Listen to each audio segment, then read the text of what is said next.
अप्रैल का टाइम वो टाइम होता है जब जॉब करने वाले लोगों को उनके साल भर के एफर्ट्स के रिजल्ट इंक्रीमेंट के रूप में मिलते हैं। कई लोगों को तो बहुत अच्छी सैलरी हाइक मिल जाती है, पर कई लोग पूरी ईमानदारी से मेहनत करने के बाद भी अच्छा इंक्रीमेंट नहीं ले पाते, और जब वो अपने बॉस या टीम लीडर के पास इस बारे में बात करने की कोशिश करते हैं तब भी उन्हें कोई अच्छा रिस्पॉन्स नहीं मिलता। अगर आप भी जॉब करते हैं और आप नहीं जानते कि कैसे अपने बॉस से सैलरी बढ़ाने की बात करें या कैसे उनके डिसीजन को चेंज करके उनसे अपनी पसंद की सैलरी मांगें, तो इस वीडियो में आपको सोल्यूशन मिल जाएगा। तो चलिए शुरू करते हैं। सबसे पहली बात जो मैं आपको सजेस्ट करूंगा, कभी भी अपनी फैमिली प्रॉब्लम्स या पर्सनल प्रॉब्लम्स के बारे में बात मत करिए। सैलरी इंक्रीमेंट की बात करते वक्त अधिकतर लोग ये गलती करते हैं कि वो अपनी पर्सनल प्रॉब्लम और फैमिली नीड्स के कारण ज़्यादा सैलरी चाहते हैं। अगर आप ऐसा कर रहे हैं तो यकीन जानिए आपको सैलरी हाइक मिलने के चांसेस बहुत ही कम हैं। कोई भी कंपनी आपको आपकी प्रॉब्लम्स को सॉल्व करने के लिए पैसे नहीं देती, बल्कि वो आपको पैसे देती है उस काम के बदले में जो आप कंपनी के लिए करते हैं।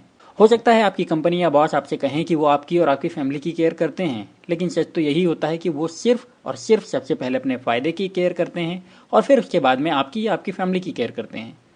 तो अपनी सैलरी को बढ़ाने के लिए कभी ये मत कहिए कि मेरे घर के खर्चे ज़्यादा हैं, मेरी बहन की शादी करनी है या मेरी माँ बीमार है और ऐसी ही कोई दूसरी बात।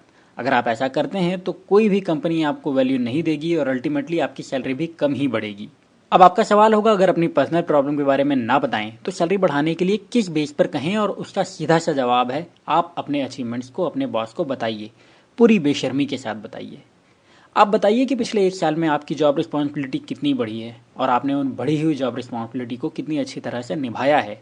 आप अपनी कंपनी को मिले उन फायदों को बताइए जो आपकी वजह से आपकी कंपनी को मिले हैं, और अगर आपकी वजह से कंपनी को 100 रुपये का भी फायदा हुआ है तो उस फायदे को बताने में मत चूकिए, क्योंकि आपका बॉस रिव्यू मीटिंग में आपकी छोटी सी छोटी गलतियां बताने में भी नहीं चूकेगा।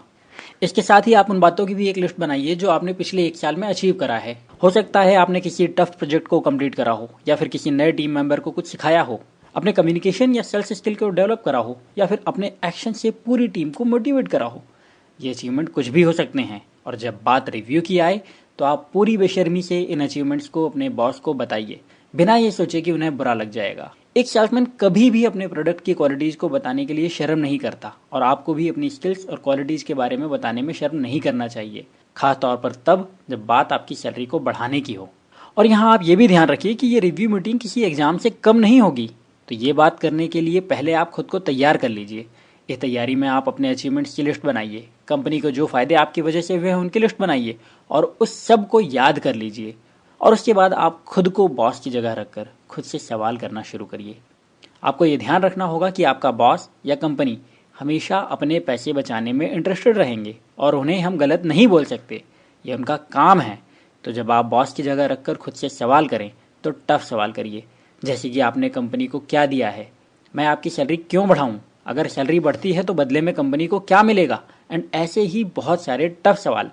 और फिर उन सवालों के जवाब तैयार करिए। ये बिल्कुल ऐसा ही है जैसे आप खुद को इंटरव्यू के लिए तैयार करते हैं, बस इस बार ये इंटरव्यू आपकी इंक्रीमेंट के लिए होगा। जब आपको लगे कि आप पूरी तरह से तैयार हैं, तब आप अपने बॉस से जाकर अपनी सैलरी हाइक के लिए कह सकते हैं, और इस तरह से आप ज़्यादा कॉन्फिडेंस के साथ अपनी सैलरी बढ़ाने की डिमांड कर पाएंगे।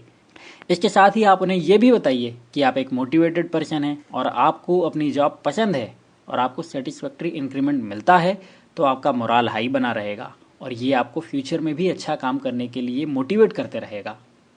इसके साथ ही मैं आपको ये भी सजेस्ट करूंगा कि जब भी आप अपने बॉस से कोई भी बात कहें या जवाब दें तो कम से कम 3 सेकंड जरूर सोच लीजिए।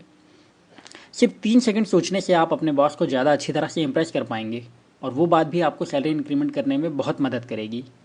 3 सेकंड सोचने से होने वाले फ़ायदों को मैंने मेरे दोस्त ये बुक के साथ डिटेल में बताया है, तो उस वीडियो की लिंक मैं डिस्क्रिप्शन में आपके साथ में शेयर कर देता हूँ। आप प्लीज़ उस वीडियो को भी ज़रूर देखिएगा। और मैं आपको यकीन दिलाता हूँ कि इन तरीकों को फॉलो करने पर आपकी सैलरी इंक्रीमेंट बढ़ने के चांसेस बहुत ज़्यादा बढ़ जाएंगे। तो दोस्तों, अभी के लिए सिर्फ इतना ही। उम्मीद है इन तरीकों से आपकी सैलरी बढ़वाने में आपको सक्सेस मिलेगी। तो मेरी तरफ से आप सभी को ऑल द बेस्ट। इन तरीकों से आपको फ़ायदा मिला कि नहीं, कमेंट में ज़रूर बताइएगा। शेयर करिएगा ये वीडियो अपने उन सभी दोस्तों के साथ जो जॉब करते हैं, या परिवार के उन लोगों के साथ जो जॉब करते हैं, ताकि वो लोग भी इसका फ़ायदा उठा सकें और अपनी सैलरी को बढ़वा सकें। और जाने के पहले चैनल को प्लीज़ सब्सक्राइब करना और बेल का बटन दबाकर नोटिफिकेशन को ऑन करना मत भूलिएगा। मैं ऐसे ही यूज़फुल वीडियो आपके साथ में शेयर करता रहूँगा, मोस्टली हफ्ते में 1 बार या फिर शायद 2 बार। तो फिर मिलते हैं, तब तक अपना प्यार और वक्त देने के लिए धन्यवाद।